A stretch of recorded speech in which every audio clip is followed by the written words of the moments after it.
Welcome to our August edition of Let's Get Growing, and man, is it hot, and let's heat up in the gardening scene. In August, we're still going to have to mow once a week, but I want you to raise your mowing height, and that's going to shade the ground and allow the roots to grow deeper. In addition, we've got many things to water. Now, you can hand water your dry spots, and then your annuals, of course, and all your newly planted areas, because they're going to take a lot more water this time of year. You need to keep your azaleas, caladiums, and elephant ears, all of those sensitive plants, really wet this time of year, because if they dry out, they're going to die and they'll start declining and be gone before you know it. Now remember, when you're watering, you need to deep soak, not sprinkle, and that's going to mean putting out a sprinkler or running your irrigation system a little bit longer. And remember, deep water those marigolds and periwinkles.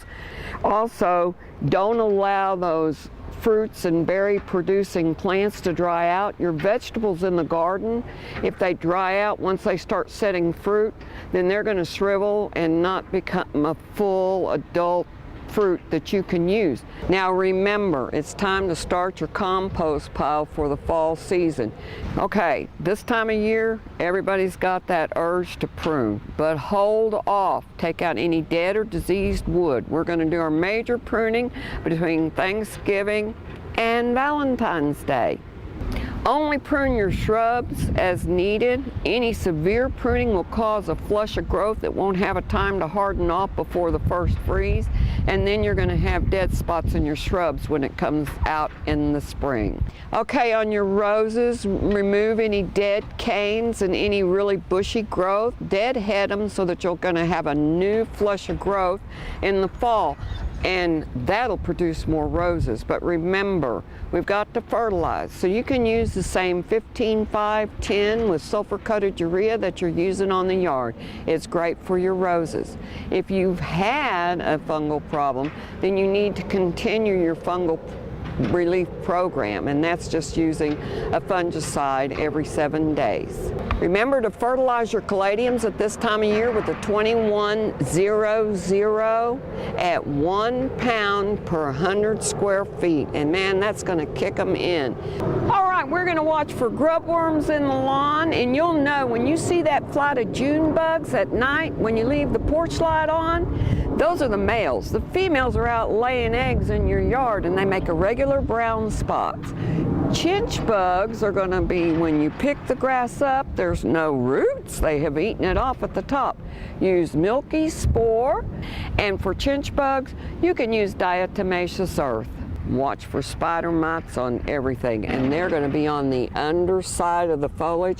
Particularly, you'll notice on lantana, and it will be also maybe on your mums, but watch for them on the underside of the leaf, and you're just going to spray with a strong stream of water and wash them off 2 to 3 times a day, and you'll set up a fungal infection that'll kill the eggs. Another thing is diatomaceous earth will kill them. All right, we can plant for spring color, and you can do zinnias and snapdragons and dianthus. Now you're going to start those in flats, or you can direct seed them in the ground. For color in the spring, we can plant plants of marigolds, zinnias, and periwinkles, and just remember, plant them, mulch them, keep them wet, and fertilize. In August and September, we can plant bluebonnets and all those other wildflowers that we love to see in the spring. Now here's a long list of spring blooming and other blooming perennials that you're going to need to divide at this time of year. Share with a friend, make new beds. Now this is the time that you're going through all your bulb catalogs, and you want to pick out what you want to plant in the spring. And last but not least, let's always remember to feed the birds. This time around in our demo, we're going to make a hanging basket. And I want you to start out with a good soil potting mix, and it contains not only perlite, which you see is white, but vermiculite, and you'll see things that look like little eggs in here, and that's actually fertilizer. The basket that we're making today is something that will grow for you year after year. And we're using asparagus fern and airplane plants. Now these can also be planted in your landscape. They freeze back during the winter and come back every year. But in a basket, we don't want to leave them outside. They might freeze. In the ground, they're fine. So if you put them in not a shaded but secluded location during the winter where they're protected from the elements, they're going to make it. Just don't leave them hanging in a tree.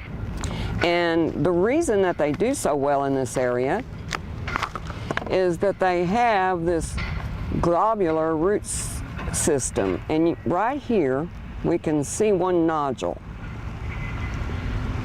Right here. But if you'll look at these airplane plants, root system, you can tell that they've got the same root system and is ready to be repotted. Now we're going to put the airplane plants in the middle because they're going to stay more upright than the asparagus fern. You think it doesn't have a saucer in it or drainage holes. Make sure that they all have drainage holes. So I'm going to take a little bit of soil out, and then I'm going to place all the plant material in here, and then we'll cover it up.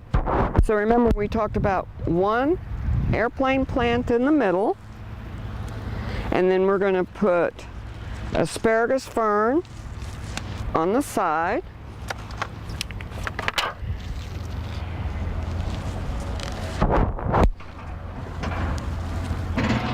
and we'll use 3.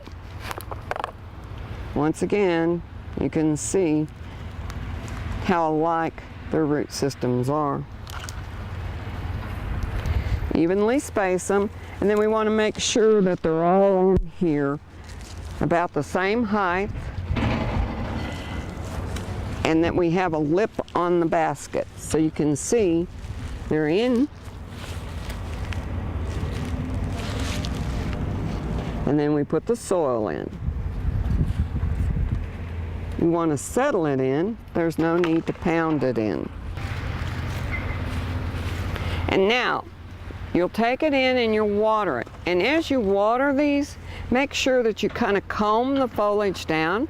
Eventually these fronds are going to get so long they'll hang down. Now this is why it's called an airplane plant, because they produce these little babies. And then because these were all grown in a flat together, you can see that they shot them straight up. But as soon as they get the room, they hang down. And so we'll have these hanging over, and they'll come down and make like 3 tiers. I have one at home that's this big around. I can't even reach around it. And people stop and ask me, you know, where did I buy it? I went, it's about 15 years old. So you see, you can keep them and they'll grow bigger and bigger. All you have to do is repot them and make sure that they're getting water and nutrients. But with this globular root system, you're not going to be watering every day in the heat of the summer. So as you know, in August it's been hot, but still we can keep growing. So grow on.